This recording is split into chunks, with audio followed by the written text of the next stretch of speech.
13 दिसंबर 2024 को बीपीएससी के द्वारा 17वीं पीटी परीक्षा आयोजित करवाई गई थी। हालांकि इस परीक्षा के समाप्त होते ही बड़ी संख्या में बीपीएससी अभ्यर्थी इस पूरे परीक्षा का विरोध करते हुए रद्द करने की मांग कर रहे हैं। हालांकि आयोग ने पटना स्थित बापू परिसर का एक सेंटर जिसे रद्द कर उसकी परीक्षा 4 जनवरी को आयोजित करवाई, लेकिन बावजूद इसके आज ही बड़ी संख्या में बीपीएससी अभ्यर्थी सत्याग्रह आंदोलन कर रहे हैं।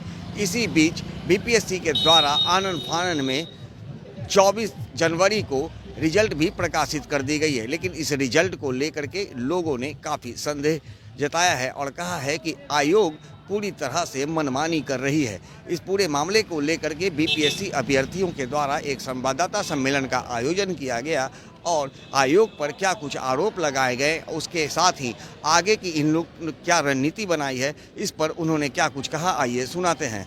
हमें इस आंदोलन की ज़रूरत नहीं है। हम 40 दिन से धरने पर बैठे हुए हैं, भूखे प्यासे मर रहे हैं। हमको किसी की ज़रूरत नहीं है। आप राज्य के मुख्यमंत्री हैं, आप क्यों नहीं मिल रहे हैं? हम सभी छात्रों ने आपको वोट किया है, आपकी सरकार बनाई है, आप हमारे अभिभावक हैं। हम चाहते हैं कि आप हमसे मिले। अगर आप हमसे मिल लेते हैं तो इस आंदोलन की हमें आवश्यकता नहीं है। हम 29 तारीख तक आपके बुलावे का इंतज़ार करेंगे, 29 तारीख शाम 7 बजे तक।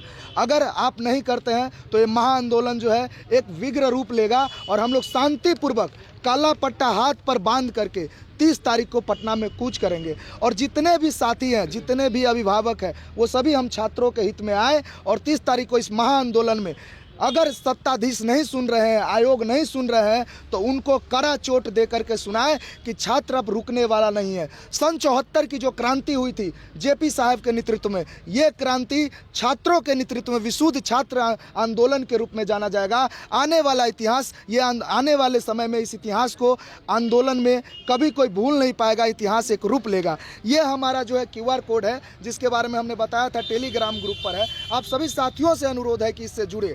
हम लोग जगह जगह जा रहे हैं, लोगों से समर्थन मांग रहे हैं। हर पार्टी ऑफिस में गए, जदयू ऑफिस में गए, बीजेपी ऑफिस में गए, हर प्रतिनिधि के पास गए, लेकिन किसी भी प्रतिनिधि ने हमारी बात नहीं सुनी। जबकि लोकतंत्र में यह कहता है कि with the people of India लिखा हुआ है हमारे संविधान में कि अगर एक भी व्यक्ति अगर अनशन पे बैठा हुआ है तो उस व्यक्ति का बात सुना जाए। आज 40 दिन हो गया है, हमें सुनने वाला कोई नहीं है, हमसे मिलने वाला कोई नहीं है। राज्य के हम अपने मुख्यमंत्री से कहना चाहते हैं कि आप हमसे मिलिए। क्या चाहते हैं आप? एक बच्चे आत्महत्या कर लिया है, एक बच्चे रिजल्ट आने के बाद आत्महत्या कर लिया है, एक बच्चा भागलपुर में आत्महत्या कर लिया है। क्या चाहते हैं कि जो 51 लोग हैं, सत्याग्रह के लोग हैं, वो भी आत्महत्या कर ले? अगर मैं फिर से आपसे कहता हूं कि आप आइए और बच्चों को सुनिए। हम नहीं चाहते री एग्ज़ाम, हमको नहीं चाहिए री एग्ज़ाम, बस आप एक बार मिल लीजिए। हम जिद नहीं कर रहे हैं आपसे री एग्ज़ाम की। अगर आप हमसे एक बार मिल लेते हैं तो हम पूरे सदस्य जो है अपना आंदोलन समाप्त करने के लिए रेडी है। लेकिन अब डिसीजन मुख्यमंत्री जी को लेना है। आप लोग जैसे जानते हैं, एक बात बताना ज़रूरी है, हम लोग चीफ सेक्रेटरी साहब से मिले, राज्यपाल से मिले, सभी को हमने अपना ज्ञापन दिया, लेकिन आज तक उस ज्ञापन का कोई भी जवाब हमें नहीं मिला, जो कि मिलना चाहिए। सूचना के अधिकार के तहत, चाहे जिस अधिकार के तहत हम देते हैं, मिलना चाहिए। मैं बस इतना कहता हूं कि 30 तारीख को सभी से आग्रह है कि 30 तारीख को पटना में महाआंदोलन के जुटान में आप लोग आइए और छात्र युवा का साथ दीजिए। अब राम जी कुछ बताएंगे। हम यही कहते हैं कि आयोग जो है अपना इंटीग्रिटी खो दी है और संसद, सड़कों, आयोगों का नाम नहीं होता है देश। केवल ये संसद, सड़क और आयोग जो है, इससे देश नहीं होती है। देश वो होता है जिसमें संतोष की भावना होती है लोगों में। ये जो असंतोष की भावना पनपी है, 30 तारीख को बच्चे जोर शोर से संपर्क कर रहे हैं और सड़क पे उतरेंगे। हम लोग न्याय में तो लड़ ही रहे हैं, लेकिन बच्चे सड़क पे उतरने के लिए आतुर हैं। तो मैं मुख्यमंत्री से आग्रह करूंगा कि आप इसको बचा लीजिए, सुनिए, हम लोग का आवाज़ सुनिए। इतना दिनों से तो आप लोग सुने नहीं, और जो गलत हुआ है, जो हम लोग ऑब्जेक्शन लगाए हैं, सारा रिजल्ट में रिफ्लेक्ट होकर के आ रहा है कि कौन सेंटर पे क्या हुआ था, नहीं हुआ था। बापू परीक्षा परिसर जिसको 22 सेंटर में बदल दिया गया, हर 5 बच्चे में से 1 का सिलेक्शन हुआ है। ये कैसे हो सकता है? क्या सारे विद्वान बापू परीक्षा परिसर में ही बैठे हुए थे? तो मैं यही कहना चाहता हूं कि आयोग का जो जितना भी जो छल प्रपंच जो कर रही है, इस तरह से तोड़ मरोड़ के जो प्रेस कॉन्फ्रेंस किया जा रहा है, इसको ढूंढने का जो है समय आ गया है। इसको गंगाजल से साफ करने का समय आ गया है। बड़ा आंदोलन का स्वरूप होगा 30 जनवरी को। अब देखते हैं, अगर मुख्यमंत्री जी सुन जाते हैं, आयोग अभी भी अगर समझ जाती है, तो फिर तो हम लोग ले लेंगे, क्योंकि हम लोग क्रांति थोड़े चाह। अब तक आप लोगों ने जितना बार भी आंदोलन किया सड़कों पर, आपके ऊपर लाठियां चली है, क्या लगता है इस बार भी प्रशासन आपको? फर्क नहीं पड़ती है, वही तो बोले, संसद, सड़कों, आयोगों का नाम नहीं होता है देश। देश बनता है लोगों से, ना ही कि पुलिस प्रशासन और संसद में बैठे लोगों से। जो भी जिसको भी हम लोग भेजते हैं, एक एक वोट मिल करके भेजता है, छात्र हो चाहे कोई हो। देश का जो शेयर होल्डर है, प्रत्येक स्टूडेंट है, प्रत्येक लोग हैं, उसके बूढ़े बच्चे हर लोग हैं। तो जिनको भेजते हैं, अगर इस तरह की प्रवृत्ति वो रखती है, चाहे आयोग जहां बैठाया जाता है, उनको एग्जाम लेने के लिए बैठाया गया है, बनाया गया है वो संगठन, ना कि बरगलाने के लिए। जो रिजल्ट दिया है, इसमें से हम लोग पीटी क्वालिफाई हैं और उस प्रक्रिया में हम लोग विश्वास नहीं करते हैं बिल्कुल। और बीपीएससी जो रेस्केलिंग और नॉर्मलाइजेशन का हवाला दे के हम लोग को रिजल्ट दिया था, उसका हम लोग पुरजोर विरोध कर रहे हैं और उस प्रक्रिया में हम लोग अपना विरोध प्रतिरोध जताते रहते हैं। और 30 तारीख का हम लोग का एक आह्वान है सारे स्टूडेंट को, महाजुटान होने जा रहा है गर्दनी बाग में बीपीएससी के प्रति। किस आधार पे आपने रिजल्ट दिया? उन्होंने बोला कि नॉर्मलाइजेशन हम लागू नहीं करेंगे, फिर बोले कि स्केलिंग भी हम लागू नहीं किए।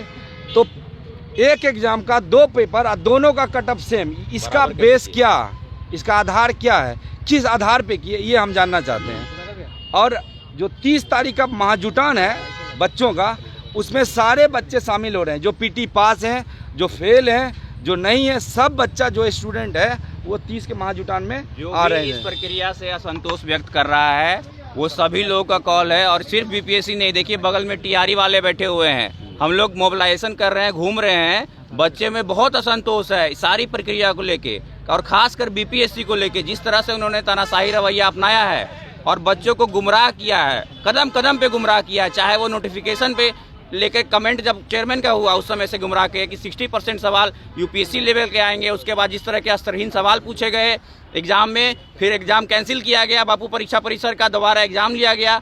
सभी प्रक्रिया बिल्कुल ही ऐसे संदेह के घेरे में है और हम लोग इसका पूरा विरोध कर रहे हैं। और 30 तारीख को महाजुटान हो रहा है, सभी लोग, हर जिले से लोग आए, पटना से सभी लोग आए और इस महाजुटान को सफल करें। आगे देखिए, जो रिजल्ट में विसंगतता हुई है, जैसे 13 तारीख को जो एग्जाम हुआ उससे मात्र 6% रिजल्ट है। जो 4 तारीख को एग्जाम हुआ उसे 20% के आसपास रिजल्ट, 3 गुना ज़्यादा रिजल्ट है। उन्होंने बोला कि हम नॉर्मलाइजेशन नहीं करेंगे, उन्होंने फिर बोला कि हम जो स्केलिंग भी नहीं करेंगे। तो फिर रिजल्ट का मैकेनिज्म क्या होगा? ये पूरा का पूरा रिजल्ट संदेहास्पद है। साथ साथ अभी 12 क्वेश्चन पे जो आज रीट में सुनवाई भी है, 12 क्वेश्चन अभी भी गलत हैं, जो स्टैंडर्ड एनसीईआरटी स्टैंडर्ड के टेक्स्ट बुक है उनके अनुसार।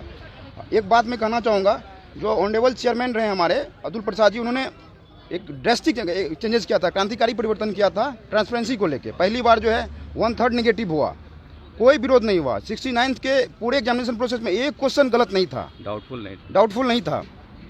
इसके अलावा उन्होंने क्या किया, पहली बार ओएमआर शीट को जो है पब्लिक डोमेन में रखा। पहली बार जो है जो आंसर बुकलेट सीरीज है, जो मेंस का आंसर था, उनको पब्लिक डोमेन में रखा।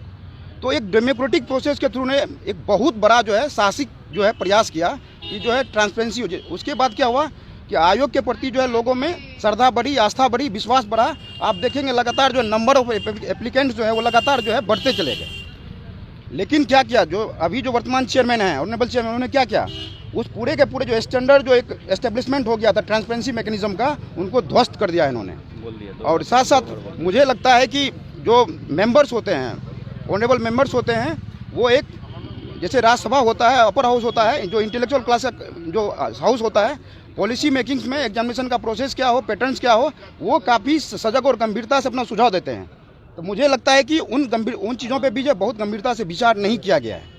बीपीएससी अभ्यर्थियों का सीधा आरोप आयोग पर है और उनका कहना है कि आयोग पूरी तरह से अपनी हट पर अड़ी हुई है और आनन फानन में रिजल्ट प्रकाशित कर दी है, जिसे अब छात्र मानने को तैयार नहीं है। इस रिजल्ट में भी बड़ा कदाचार पर ये लोग सवाल उठा रहे हैं। इसके साथ ही इन्होंने आह्वान किया है कि बीपीएससी के खिलाफ हमारा आंदोलन आगे भी जारी रहेगा और इसके लिए 30 जनवरी को एक बड़ा छात्र का जुटान पटना में होने जा रहा है। इसको लेकर के लगातार ये लोग कैंपेनिंग कर रहे हैं और तमाम प्रतियोगी परीक्षा की तैयारी करने वाले वैसे तमाम युवा व छात्रों को एकजुट होकर के पटना के गर्दनी बाग में आमंत्रित कर रहे हैं। अब देखना यह है कि जिस तरह से लगातार पिछले 1.5 महीने से बीपीएससी अभ्यर्थियों के द्वारा यह सत्याग्रह आंदोलन जारी है, ऐसे में एक बार फिर बड़ा आह्वान करते हुए अब आगे ये लोग क्या कुछ करने वाले हैं। सहयोगी शशि के साथ ज्ञानेंद्र वर्मा, दर्श न्यूज, पटना।